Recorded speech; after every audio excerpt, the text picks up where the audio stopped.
Hello, this is Michael DeTorno with SIMA, the Senior Insurance Marketing Association, and today we're going to talk about overcoming objections, working through objections with your clients. Now, sales objections are part of the sales process. While some agents view them as a challenge, I feel there are opportunities to connect further with your client. And they can come from a wide array of things, such as lack of information, price, lack of connection and or trust, inability to make a decision, and so on. Now, some key points to remember is that the need for additional coverage is already built into Medicare.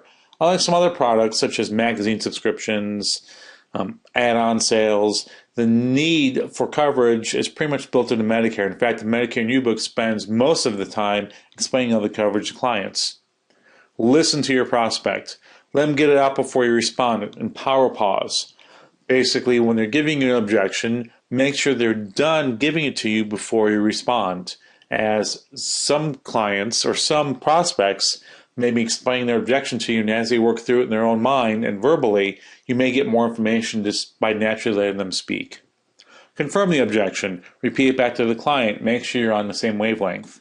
And be sincere, because people remember how you make them feel, not necessarily what you say. So if you are kind, patient, and not pushy, people can remember that. Now, the 4 objections we're looking at today is I want to think about it. By far the most common, and we will spend most of our time on this as it may be a mask for other concerns. The price is too high. I need to talk to and verify a change. While this may not be a verbal objection, it can stall the sale. So the first one, I want to think about it. Very common sales objection, not just for insurance, but in most sales. And could really be 2 things here. It could be another objection hidden behind that one, or it may just be they want to think about it. So to address the objection, we're going to need to ask some questions to see exactly where they are. Is it another objection, or they do just truly want to think about it? So the first thing I like to do is confirm their concern. I understand this is a big decision to make, or something along those lines. I understand sleeping on it's a great thing to do, etc. And then ask questions. Is there any part of the plan you have questions about? Are you concerned about underwriting? Is the premium what you expected? What have you heard about this plan? Are you concerned about the paperwork to change plans? You want to structure your questions about why you are there. During the product presentation, they're probably going to tell you what the concerns are with the current insurance versus what they want. So you want to structure these questions on what they've already told you. You also want to reaffirm points from statements they made about why you are there, just to confirm your providers are in the network. This plan will save you X amount of dollars per year. This plan will give you more coverage for X, which could be a current condition or concern. I understand that this can be overwhelming, but I'm here to help you every step of the way. And again, these questions and comments, when used in a polite and passive manner, can uncover other concerns. Now, what you may find, though, in talking to them, that there may be no other objection. They may just want to think it over. While this may be a simple decision for you, the agent, it may be a much bigger decision for the prospect. Now, the nice thing is, in some, if not most situations, have a limited time to act. AEP is October 15th or December 7th. Turning 65, they have a 7-month window. Plan B, 6 months for a guaranteed issue SUP. Moving or losing group coverage, you have about 63 days to change plans if they moved. So it's not an open-ended ticket in many instances where they could just, I'll think about 2 years from now. The need and the deadlines are already built into Medicare. Now, if they cannot make a decision, schedule a follow-up time. Take your time, Mr. Smith. I'll follow up with you Thursday in the afternoon to see if you have any additional questions. Now, I schedule my follow-up 2 days later, and I do it in the AM or PM. Do not lock yourself down to just a specific time in case you are in another appointment. So if it's Tuesday and you tell Mr. Smith, well, I'll follow up with you Thursday afternoon at 1 o'clock, and then the next day, another, Mrs. Smith calls you and says, well, I want you to come to our house Thursday at noon, you may not be available to make that phone call you promised the first Mr. Smith.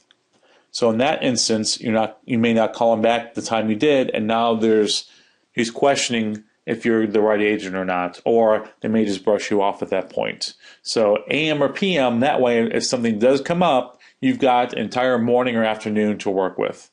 But the most important thing here, of course, is to follow up. If you tell me you're going to call them Thursday afternoon, call them Thursday afternoon.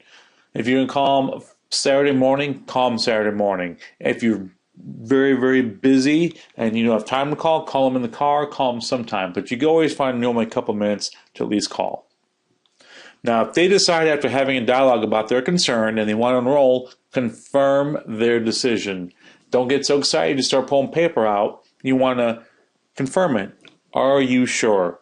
Yes, I said question it. This will confirm in the prospect's mind that they made a decision, not you. I cannot recall any prospect saying no at this point. So if Mr. Smith looks at me and goes, you know what? Don't call me Thursday. Let's just take care of it now. And I'll say, are you sure? He says yes.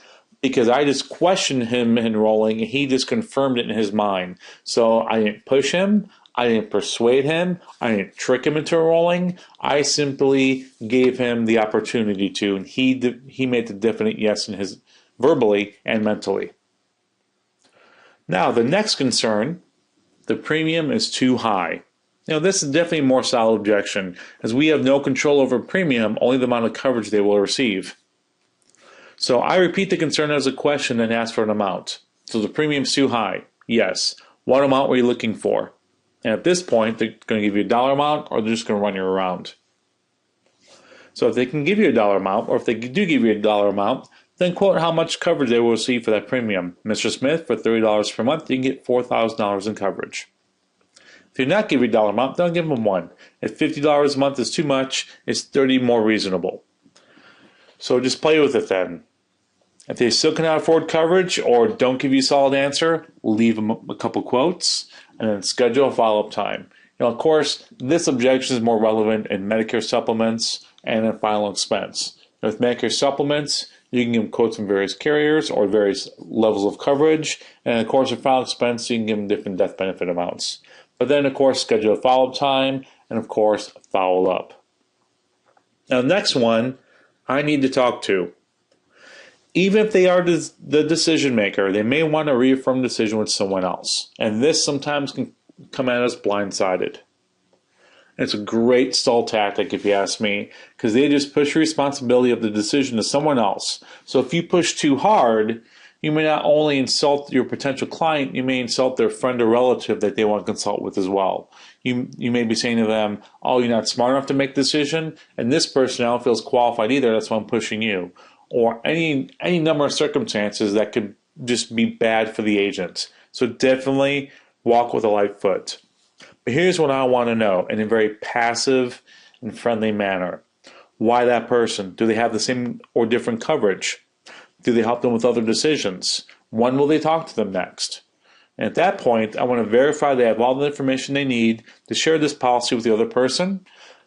I schedule my follow-up. Give them an extra card for the other person.